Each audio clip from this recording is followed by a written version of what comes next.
If you are a neurodivergent professional or entrepreneur, whether that's ADHD, ADHD, OCD, or you don't resonate with any of these labels, but you know that your brain works differently than most people, and you feel like you can't trust yourself because whenever your mind says, I got this, your nervous system is somatically screaming danger. So you're constantly cycling between clarity and self-doubt, which makes it impossible to be consistent, then you're going to want to stay until the end of this video because I'm going to break down the most important step you're going to need to take in order to overcome this. Welcome back to the Neurodivergent Super Brain series, brought to you by the 25-Hour Day. My name is Colin Response, internationally award-winning performing artist, entrepreneur, and global ambassador for the #1 luxury brand in the world. But most importantly, I did all of this with what most people call ADHD and obsessive compulsive disorder.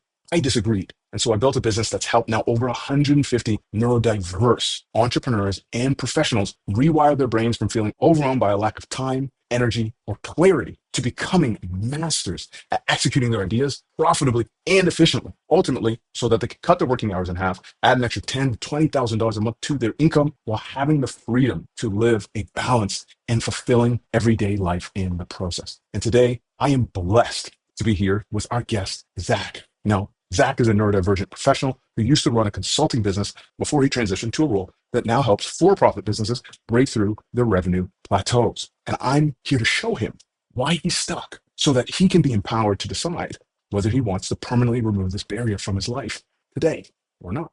And as usual, I'm going to do it while walking backwards. Let's get this step counter going and bring on our fantastic guest, Zach. How you doing? Blessed and highly favored, brother. Grateful to be here. I love it. So I have your submission. And we're going to start by having you read it aloud.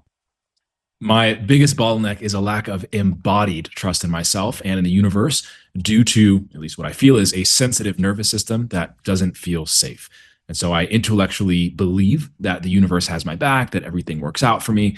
But what I actually experience in my body is more fight or flight, basically all the time. And that manifests as tension instead of being present, inconsistency due to self-doubt, and a lack of what we might call the rocket ship vibe, which is a strong forward momentum and energy going forward. Thanks so much for the honesty, Zach.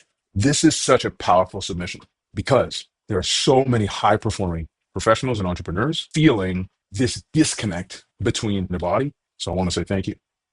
Let us begin by looking at the largest bottleneck is embodied trust in myself and the universe. So rather than this being your biggest bottleneck, what would you rather your embodied trust in yourself and the universe feel like? Instead of it being a bottleneck, I would want it to almost be like my superpower, but a better word maybe is like my foundation. Now, when we think about the lack, what would be the polarity of that for you? Opposite would be abundance. Gotta keep the caps locked, you know? I'm impressed you could type and walk backwards at the same time, brother. The whole premise is letting people know that if I can do this while walking backwards, they most certainly can do it while sitting down and realizing that it is possible and available for them. And with that being said, for those folks who are watching this right now, resonating with what Zach has shared, because you know you have your own challenge, I encourage you to comment below and share the challenge that you're facing, because one of these comments may be chosen for you to be on your very own episode of the Neurodivergent Super Brain series. But now we're back to Zach. Due to a sensitive nervous system, it doesn't feel safe. We're going to start with doesn't feel safe, and we'll reframe this. And of course, safe is good. So obviously it would feel safe, but I'm looking to think, is there a state or a type of language that you would use to describe the polarity of this? The phrasing that comes to my mind is at peace. So maybe not necessarily in a sense of safety and danger, but a sense of, peace and non-peace. To be at peace in your nervous system that feels safe, or you have a sensitive nervous system that feels at peace, or how would you describe it?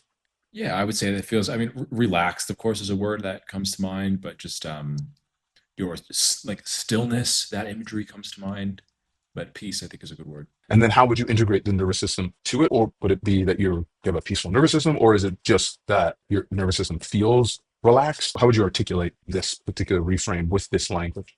I don't know. I would say my nervous system is not so activated all the time, but My sensory experience, my embodied experience of the world is one of peace, is one of stillness and groundedness. Intellectually believe the universe has my back, but everything works out for me. But we're actually going to go to the intellectually believe. What do you want that experience to be? I want to be able to have that embodied knowing.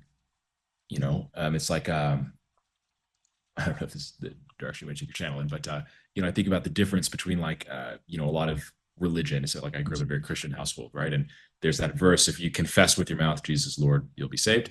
I believe that that statement is true. Check, done. And it's like that's how I believe. Oh yeah, like money flows to me constantly. The universe has my back. Everything works out for me. Yeah, like I believe that. Check. But if I could embody that and feel that and live that truth, that's where I feel like the disconnect is and what I really desire. Now, experiencing your body, fight or flight, what would you prefer to be experiencing in your body? Yeah, honestly, a word that's been coming to my mind a lot recently is spaciousness in the body, in the mind. Manifests as, well, it looks like you said presence here. Does anything else come on top of presence? Yeah, I don't know if this is the place for it to fit in, but something that comes to my mind is like the word that came to my mind was quietude, a calmness. I think as well, with so much tension in my experience, I think the reason that tension somewhat precludes presence is that then it's very inward looking, but in a state of flow or quietude or spaciousness or whatever, there's an openness and that's directed outward. But when there's a lot of tension, that feeling in that body disrupts that flow of you being sort of uh, connected to the world. And I think when there's, again, in my experience, there's that quietude, that calmness, that spaciousness, there's just that sense of being that is that Wayne Dyer quote, right? A mind that's open to anything and attached to nothing, right? It's almost like a feeling in the body is you're open to the world, you're receptive, you're present to what is instead of being so inwardly focused on the tension or what can be construed as like a negative sensation in the body. It's purely being. You know? Powerful statement. And now, finally, an inconsistency due to self-doubt and lack of rocket vibes. So we're going to start with not this state. We're going to move backwards. First, we need to define rocket ship vibes. Rocket ship's vibes are a strong, forceful movement forward. Just to draw that out a little bit, I always think about the difference between a rocket ship that has a lot of pressurized potential energy that gets actualized and boom, it takes off, right? Versus I feel like an ox. Like I can like trudge through the field day in and day out in the hot sun with my heavy burden, versus what gets me here, got me here. So I'm not saying that hasn't served me, right? Resilience is, I think, that where I connect that feeling, but the rocket ship isn't just the like trudging and being able to outlast that grittiness. That's not a rocket ship, right? A rocket ship is like power and force and explosive. It's explosive and definite. Now, we can switch this to phase two. Okay. What we want to do is we want to look at the areas where, for instance, I want to have embodied trust in myself. So, what is one of the areas, for example, that you'd want to have more trust in yourself? For me, the ability to do the things that I set out to do, like the ability to actually hit targets and goals. For instance, to be more specific, let's say like a financial goal has been a big thing in my life. Yeah. The ability to hit a financial goal or target. Is that accurate? Yeah, like a knowing that that's already done or that thing that you desire, it's already exists. It's in the ether. You just need to bring it into your reality, right? I feel like I'm like doing a lot of bringing and it's still not here. Mm-hmm. Oh, there's two parts for this. All of the energy of bringing is what you're communicating to the universe. You can't bring something you have. And therefore, the more you bring and focus on it coming to you, it must not be with you. So the perpetuation of that experience is due to the fact that you are literally impressing to the universe that I don't have this thing, which is, correct me if I'm not wrong, why you've experienced the feeling of you're close to it and you're almost there, but you're not quite there. Does that resonate? I've always had this belief. Something I always said is like success is right around the corner. But I feel like I've been saying that for so long. It's like how fucking big is this corner, man? Yeah, well, that's exactly what it feels like. Because you're right. It is just around the corner, always. And as you move, so does the corner. because success is just around the corner. Success can't be now if it's around the corner. Mhm. And this is what I mean when I say the language we're using to the universe, it doesn't care about what you want. It cares about the emotion attached to the information.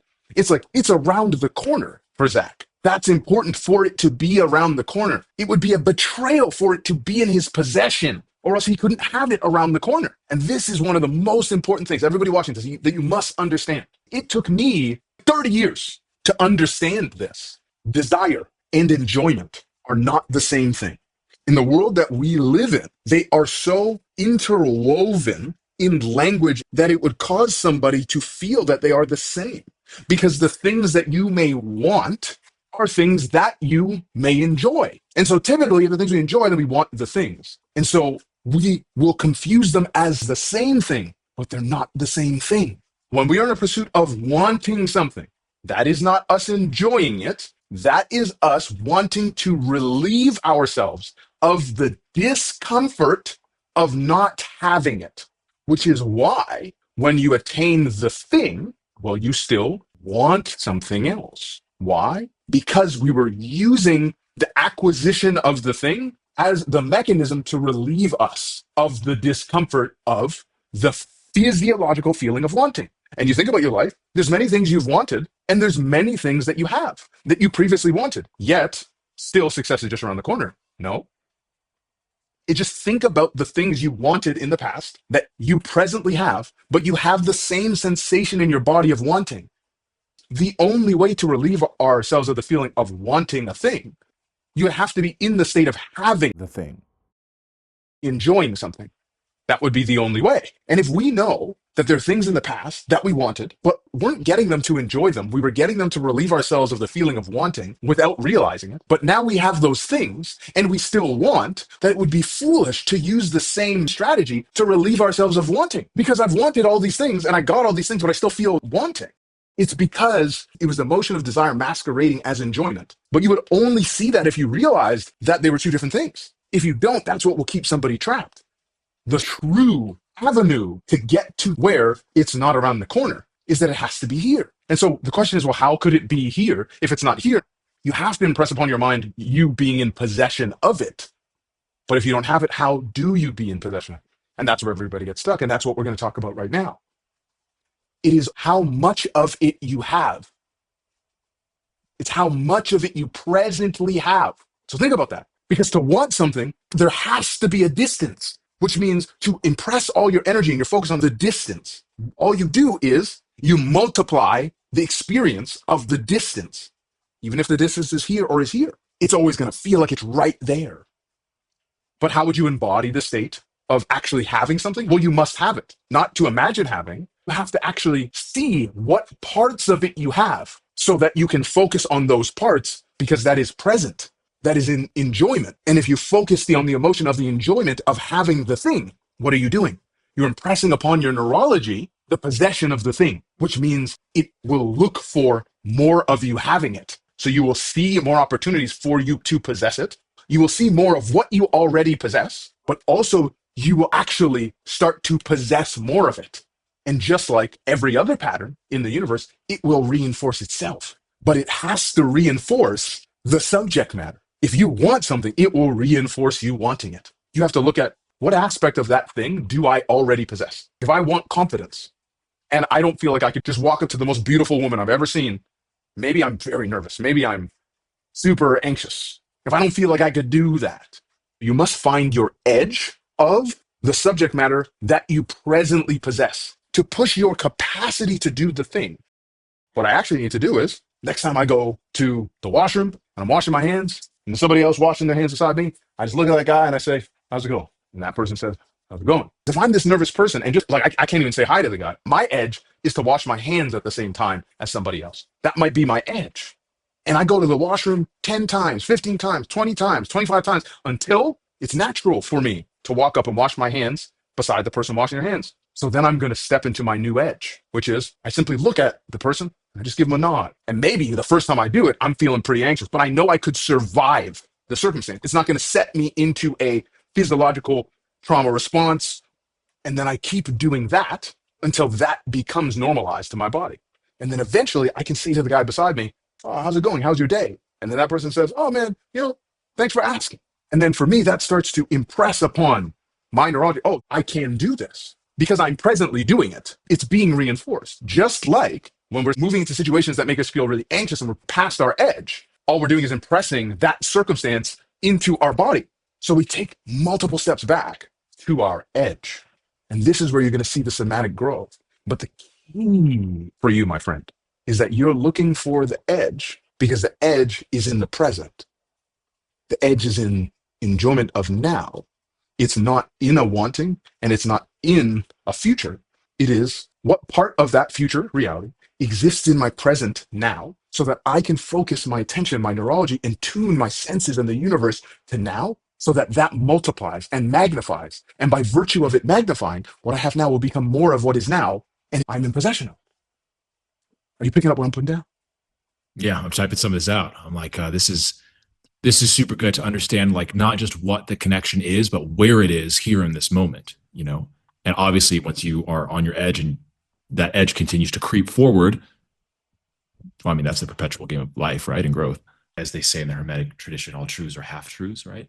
And it's so easy to have the thought of like, oh, let's just say I have a certain bodily experience. And so my thought around that is like, I'm tense, I experience tension, my nervous system is fried, whatever. And it's so easy for the thought to just stop there versus letting that lead you to inquiry and think, well, what are the ways in which that openness, that stillness, that peace, what are the ways that is actually with me now? And these things can coexist. More I could say there, but I think that's really like the big thing that's in my mind now is that the thing that you get stuck with is only half of the equation, right? The thing that as you are practicing this is quote unquote immediately present to you. There is a lot more that is immediately present to you. In fact, the whole universe is immediately present. All of reality and existence is immediately present to you.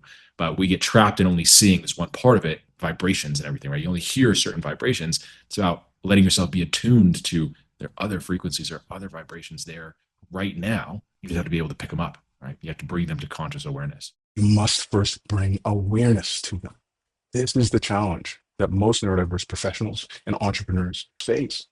So much time, energy, money investing in programs, therapy, medication. You are not the problem. Are any of those specific things that you did specifically tailored to help you resolve this challenge you are facing? Because in most cases, it's been to solve the symptoms of that challenge. So if you're watching this and you want a simpler way to embody your highest self, the version of yourself you enjoy the most, so that you have actionable steps, there's a link in the description of this video. Click it and you will be able to see what is possible for you when you learn how to leverage the way that the neurodiverse brain naturally works, so that you can make more money in less time, but most importantly, so that you can be in the identity, the embodiment of the highest version of yourself. This does not need to be around the corner. It is available to you now, because I put a link to one of my free